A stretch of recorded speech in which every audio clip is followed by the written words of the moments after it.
안녕하십니까, 박병혁입니다. 아침 기온이 조금 차갑습니다. 금요일이고요. 이번에 전공의들이 파업 사태로 굉장히 지금 국민들은 불안해하고 있죠. 그런데도 이제 어려운 가운데서도 지금 어떻게 받아들이실지는 모르겠지만은 아주 굉장히 좋은 두 가지 기회가 왔습니다. 첫째는 우리 서울대에서 나라 먹여 살릴 의사과학자 양성, 서울대에서 첫 문을 열었다. 이런 이제 조선일보 사설인데요. 한번 읽어보도록 하죠. 서울대가 내년도 의예과 입학 정원을 현재 135명에서 15명 늘리면서 이와 별개로 의사과학자를 양성할 50명 정원의 의과학과를 의대 학부에 신설한다고 발표했다. 굉장한 도전인 것 같습니다. 서울대는 의과학과는 기초보건과 바이오, 헬스 분야를 연구할 의사과학자를 양성할 것이라고 했다. 의사과학자는 의사 면허를 갖고 있지만 환자 진료가 아니라 새로운 의료 기술, 신약, 첨단 의료 장비를 연구 개발한다. 노벨 생리의학상 수상자 절반이 의사과학자다. 세계 상위 제약회사 10곳의 최고 기술 책임자 중 70%가 의사과학자다. 화이자 코로나 백신도 의사과학자가 개발했다. 이 백신 하나로 900억 달러를 벌었다. 모더나 공동 창업자 중 한 명도 의사과학자다. 우리는 실은 이런 전문 분야의 어떤 갈래는 잘 모르고 있었죠. 코로나 기간을 경험하면서 우리나라처럼 의료기술이 발달했다고 하는데 지금 이런 백신 하나를 제대로 개발을 안 하고 있었는가, 또는 지금 못하는가, 이런 궁금증이 있었는데 다시 읽어보면은 우리나라에서 최상위 수험생들이 의대로만 진학하고 있다. 바람직하다 할 수 없지만 이런 현상이 나타난 지 20년이 돼간다. 그렇다면 이 인력을 환자 진료만이 아니라 국가의 새로운 먹거리 창출에 기여할 수 있도록 만드는 것이 필요하다. 하지만 한국 의료는 이를 애면해왔다. 세계 의료시장 규모는 1조 5천억 달러에 달하는데 한국이 차지하는 것은 2%에 불과하다. 이마저 의사들이 기여하는 것은 0%이다. 반도체 분야에서 한국이 두각을 나타내는 것과 너무 다르다. 그럴 수밖에 없는 것이 매년 3,300명 의대 졸업생 중 의과학을 선택하는 학생은 1% 미만이어서 의미가 없는 수준이다. 서울대는 2008년부터 의사과학자 양성 대학원 과정을 운영하고 있지만 한계가 분명하다. 미국, 독일, 프랑스, 영국, 스위스 등 선진국들은 1970년대부터 의사과학자를 체계적으로 양성해왔다. 미국 하버드대와 매사추세츠 공대 MIT는 합동으로 의사과학자 양성 프로그램인 SAT를 운영한다. 여기서 배출된 의사과학자들이 최고 수준의 미국 의료 산업을 이끌고 있다. 한국에서도 카이스트와 포스텍 등이 의사과학자 양성을 위한 의학 전문 대학원 설립을 원했지만 기존 의사들의 반대에 막혀 진전을 보지 못했다. 여기도 또 의사들이 반대를 했네요. 그러니 선진국에서는 미국, 독일, 프랑스, 영국, 스위스 등에서는 1970년대부터 의학 전문대학원을 설립을 해가지고 이런 인재들을 배출하고 아까 얘기했던 것처럼 코로나 백신도 개발을 하고 했는데 이것도 또 지금 의사들이 반대를 한 모양이에요. 기존 의사들이. 하지만 서울대가 의대 정원 대폭 증원을 의사과학자 양성의 기회로 삼면서 활로가 열렸다. 서울대는 의과학과 학생들을 공대, 약대, 첨단 융합학부 학생들과 함께 교육시켜 융합을 체감하게 하고 진료의사가 아닌 우수 연구 인력으로 남도록 적극 유도하겠다고 한다. 경기도 시흥의학연구허브를 만들 계획도 갖고 있다. 하버드대 병원 의사 3,000명 중 3분의 1이 의사과학자이다.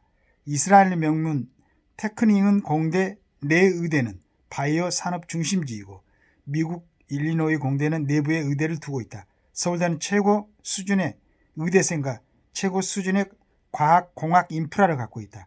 늦었지만 의료산업 선진국들을 따라가지 못할 이유가 없다. 서울대만이 아니라 카이스트, 포스텍 등 좋은 과학공학 인프라를 가진 대학들도 자유롭게 의과학을 연구하고 교육할 수 있어야 하고 의사들은 이에 대해서만은 반대하지 말아야 된다.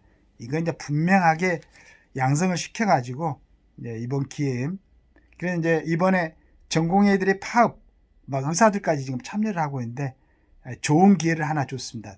하나 두 번째는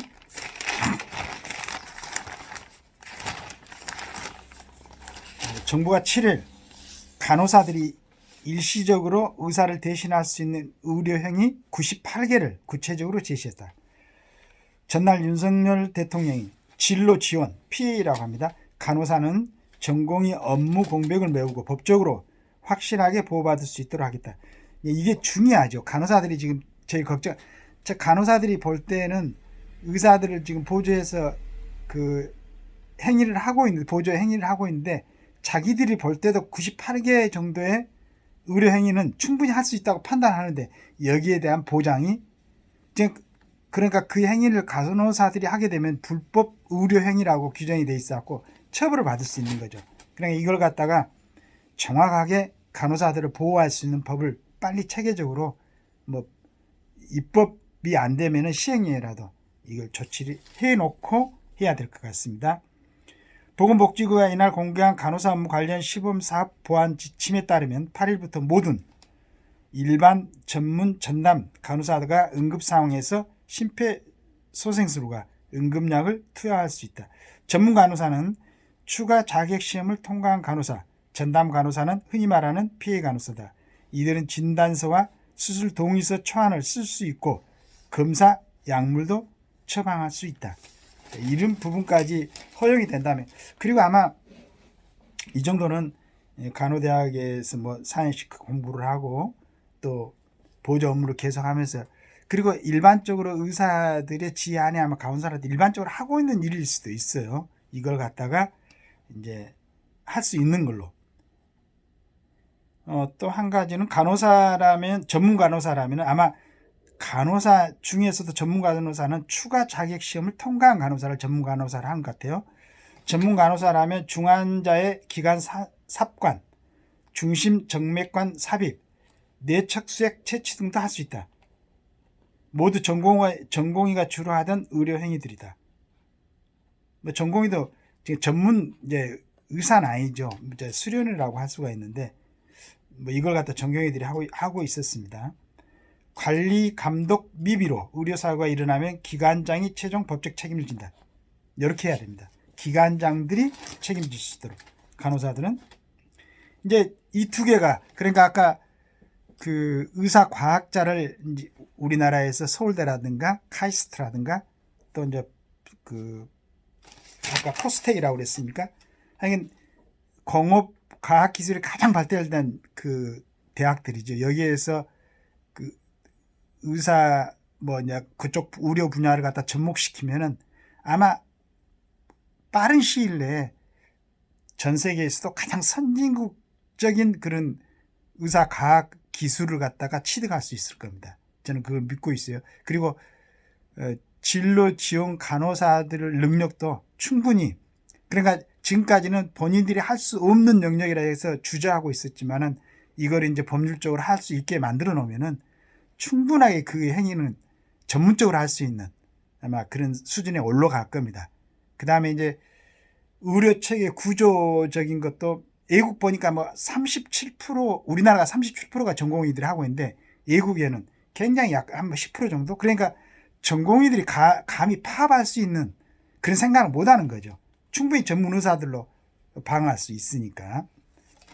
그래서 이번에 전공의들이 파업을 하면서 굉장히 중요한 두 가지 아주 지금까지 의사들 반대로 인해서 하지 못했던 것 의사 과학자 양성시키는 것하고 PA 간호사들의 일정 수준의 의료 행위를 할 수 있는 것 98개에 대해서 이렇게 된다면 앞으로 전공의들은 파업을 못합니다. 그럼 안심하고 국민들이 볼 수 있겠죠. 그래서 이제 전공의들이 파업하는 가장 기본적인 이유가 뭔가 기본적인 이유는 아니겠죠. 이 사람들이 그걸 갖다 이게 근본적인 원인이라고 국민들이 믿게 만들어 버렸어요. 이게 이제 경제협력개발기구죠. OECD에서 2023년 보건 통계에 따르면 한국 전민 중 봉직유, 그러니까 급여를 받고 일하는 그 의사들이죠. 봉직유의 연간 임금 소득이 2010년 13만 6,104달러에서 이게 이제 하나로 하면 1억 8천만 원인데요. 2020년 19만 2,749달러로 2억 5천만 원으로 41.6%가 증가했어요. 자, 이 소득이 어느 정도 되냐 그러면은 해외연국 평균인 11만 5,818달러, 약 1억 5천만 원인데요. 이보다 1억이 많습니다. OECD 국가는요, 세계에서 선진국들이죠. 세계에서 가장 선진국을 그 OECD 국가 32개국인가요? 지금 29개국인가 그러는데 이 나라들의 평균 수익보다도 우리나라에서 봉급을 받고 의료 활동을 하고 있는 의사들의 평균 급여가 2억 5천만 원으로 1억이 많다는 얘기입니다. 물론 이제 중요한 역할을 하니까 돈을 많이 벌어야죠. 급여를 많이 받아야 되는데 국민들의 어떤 그 생명을 담보로 파업을 하면 안 되죠. 그리고 더구나 수련의들이 지금 앞으로 어떤 의료를 행위를 할 것인가. 뭐 이 사람들 히포테라크스 히포크라스인가 히포테라크스가 뭐 하여간 그 양반의 선언을 한다면서 대통령 취임하면서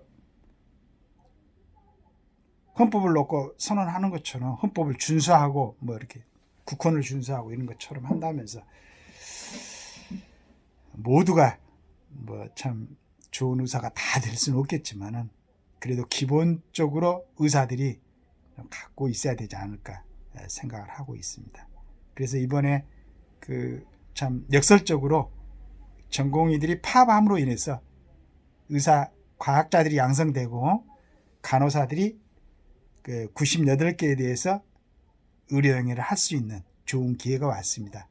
그렇다고 이제 지금 이제 가능한 빨리 복귀해가지고 행정처분 같은 걸 받지 말고 이제 80시간씩 일했던 그 시간들을 좀 여유 있게 간호사들한테도 좀 일을 할 걸 나눠주고 이제 또 후배들도 많이 해가지고 전공의 시절에 한 평균 근무 시간이 52시간인데 우리 전공의들은 한 40시간 하면서 그렇다고 거기에 대한 급여는 이제 그대로 받고 정말로 훌륭한 의사들로 양성될 수 있는 좋은 기회를 갖기 바라겠습니다.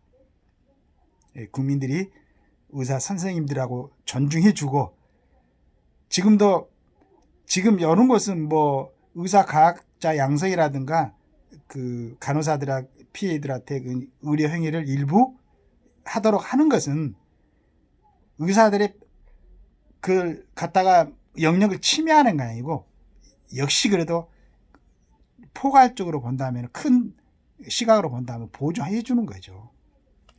더불어서 좋은 그런 그 진료 행위가 또 편안한 가운데 좀 여유로운 가운데 우리 대한민국에서 진행될 수 있도록 그런 기회가 꼭 오기를 바라고 우리 전공의 의사 선생님들 얼른 복귀해서 평상적인 활동을 하시기를 기대하겠습니다. 감사합니다.